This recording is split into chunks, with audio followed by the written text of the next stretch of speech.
I'm here with Richard Smith, Head of Sales for iCabbi. Richard, we've been working together for about 6 or 7 months now, but this is our first official date. Indeed. So, seeing as though it's our first date, tell me a little bit about yourself. Okay, joined iCabbi myself back 2 years ago, working in the UK sales team, heading up that team, which worked really, really well. At the time we had 2 or 3 people there, been a little bit of change, but it's been really positive. Spoke to loads of taxi companies, had a lot of contacts in the industry before joining iCabbi, because previous to that I'd worked in Solution Telecom, and that's where we developed Disc as a product, and also went around a number of taxi companies talking about our telecoms, understanding where they were, where they wanted to try and get to. So I've been in the taxi industry probably now for about 6 or 7 years in total. More recently I've also moved in to take on board the North American sales team, which is covering US and Canada. So it's been a really interesting and enjoyable 2 years. So from your background in telecoms, how far have telecoms come for taxi companies, and what should taxi companies be looking to do to develop that and improve their automation further? Yeah, I think it's made a massive change. From where we were in Solution Telecom probably 3 or 4 years ago when we developed the phone system, we always had a number of key metrics in place we wanted to try and work to. Key one was increasing automation. And that's massive. That's massive for the industry. If we can increase automation, it makes the companies a lot more efficient. It's obviously obvious staffing costs as well. The great example, speaking to Arnie, City Taxis in Sheffield, only probably about 2 or 3 months ago, and because of their high levels of automation, particularly through the phone system, they made over £500,000 worth of staffing costs just in the last 12 months. So it makes a massive difference. We're not stopping where we are. We're moving further forward with the launch of Eva, which is our voice assistant on Disc, and that will increase automation levels even higher to where they are today. And how easy is it for taxi companies to adopt that software? Very easy. It's all cloud-based. Most taxi companies now will be using SIP, which is a style of telephone line, and so it's very easy to adapt. It's all cloud-based. All the handsets can either be hard-based or RTC licenses, which is just a piece of embedded software. Very, very easy to deploy home workers as well. And what we can do with different partners that we work with is, if they're not on SIP, arrange to move them from where they are to where they need to get to. So overall, the implementation of Disc is very, very simple. How many, you talked about home workers there, is there a movement away from working in taxi bases to people working remotely or even using call centres? Yeah. I mean, historically we saw just a handful of companies who were using home workers. More recently that's expanded into offshore call centres as well. And again, it's just very, very simple to deploy that. With the call management reports that we have and the monitoring as well of remote users, you can manage the user just as simple as that, whether they're in an office next to you or whether they are somewhere at a remote location. Okay, so IVR all the way for taxi companies. If you haven't done it already, it's time to start thinking about it. Absolutely. Talk to us, give us a call, get in contact with us, we'll come out and talk to you and show you actually how we get to those levels of automation, and why we are different from other vendors out there. What is the key differences between the North American market and the UK and Ireland? I think the UK is a more simple market in relation to how we deploy our technology. Typically we have everything, certainly from a driver point of view, just through a driver app, which is dead straightforward. In North America it's a lot more complex, front seat solutions, back seat solutions, cashiering companies that we need to work with, so it's a lot more complex. And also in addition to that, there's a lot of different states having different rules and different guidelines, so it is much more complex in North America, but we're working with some really good partners now, and I think we're making a real good opportunity for ourselves and for potential customers to get the benefits out of iCabbi. So is there anything that you see in the UK market or the American market that either industry or market should adopt, that they should learn from each other?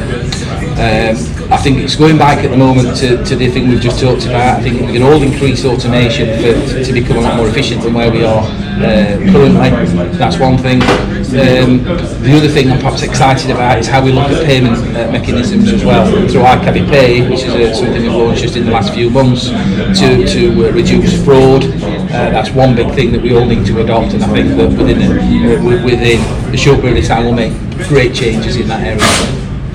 What you're obviously meeting with taxi company owners all the time, and you're demonstrating our system. These guys are coming from a previous system. So what's the main point of difference when you're showcasing iCabbi's platform compared to what they're used to working with? Yeah. I think the biggest thing is that we put the taxi company in ownership what they want to do. So typically what we'll try and do is make sure that the tax company is absolutely self-sufficient by the time we walk away from the implementation. So we'll spend typically anywhere between 8 to 12, maybe even longer days with a client on the build-up to the implementation of the system, going through everything that needs to get done. So by the time we do leave, they are really self-sufficient. So whether that's around changing pricing zones, changing pricing tariffs or changing zones, it's up to them what they want to do and how they want to do it. And the system is really, really flexible. And I probably said more flexible than anybody else out there. And what kind of automation levels on average can companies expect to reach? I think each company is different. I think an average probably from an IVR point of view is typically 30-35% as an average. I have seen stats that we've got companies with automation just on IVR is as high as 80%. Yeah. But typically I would probably say around about 35%. App is down to how the taxi company markets the app, but if we probably say between sort of 10 to 15%, and again, I've seen taxi companies in the UK with as much as 40% of their bookings being taken through the app. And obviously it's not just about the software. What else do companies get when they move to iCabbi? I think what they do get is a fantastic opportunity to meet people within iCabbi, and the biggest thing that people talk to me about is how we support the company and how the customer success team really help the taxi company with the business objectives that they've got, and understand how we'll understand how iCabbi can support their business objectives. Customer success, we'll go out and we'll talk to customers about the new release notes, which we're doing every 6 weeks or so, and different ways of using the system. So if a company says, I've got a problem in retaining drivers, retaining customers, whatever that might be, the customer success team have got years and years of experience, and they'll use that in conjunction with the objectives of the taxi company to get the best out of the system. I was speaking to Frank Sims earlier on today, head of customer success team, and together they have 77 years experience in the taxi industry. So yeah, it's quite a lot. And most of that's in Frank. So. Most of that's in Frank, definitely.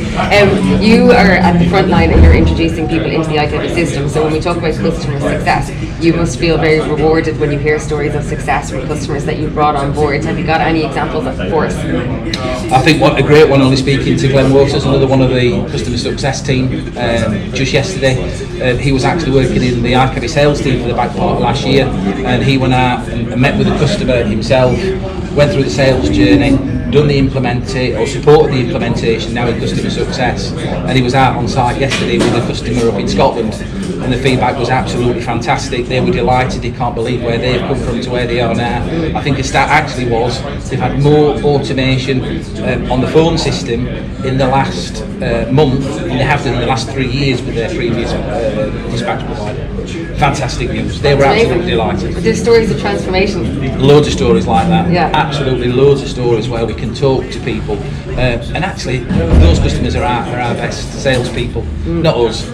Retention in iCabbi is 97%, which says absolutely loads about the people who work within iCabbi and the support that we give to our customers. Your job's just doing itself, really, so. Absolutely. Easy. And tell us this then, finally, what does Richard Smith do when you're not working in iCabbi? Some people might say eating and drinking. I'm not going to say that. Spend a lot of time with my family around music and football. Sheffield Wednesday is my team, so I've had a season ticket there with my two daughters for the last 15 or 16 years, and music festivals and camping. So Camping at music festivals. Absolutely.